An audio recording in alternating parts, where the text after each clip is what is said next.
CTET के exam में math दोस्तों 30 मार्क्स का आता है और 30 मार्क्स में से दोस्तों 15 मार्क्स हमारे पास पैडागोजी के होते हैं और 15 मार्क्स के लिए कंटेंट होता है। जो हमारे पास 15 मार्क्स का कंटेंट है उसको हम प्रीवियस ईयर क्वेश्चंस की प्रैक्टिस करके सोल्व कर सकते हैं। अब बात आती है दोस्तों 15 मार्क्स के पैडागोजी की।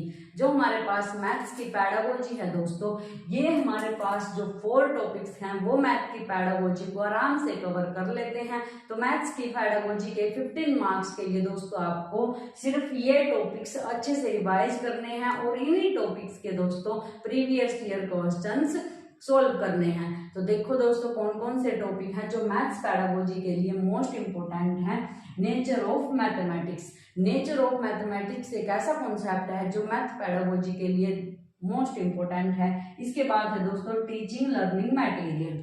जो हमारे पास शिक्षण सहायक सामग्री होती है कि मैथ्स के लिए हम मैथ्स सिखाते हैं बच्चों को, तो किस किस सामग्री का यूज करता है टीचर, उसका अध्ययन दोस्तों इसमें किया जाता है। इसके बाद है दोस्तों education through formal and informal methods कि फॉर्मल एंड इनफॉर्मल मेथड्स का यूज करके टीचर शिक्षा कैसे बच्चों को देता है, इसमें इसका अध्ययन किया जाता है। तो ये मैथ्स पैडागोजी के लिए एक मोस्ट इंपोर्टेंट टॉपिक है। इसके बाद है दोस्तों हमारे पास diagnostic and remedial teaching. Diagnostic and remedial teaching maths pedagogy का एक मोस्ट इंपोर्टेंट टॉपिक है।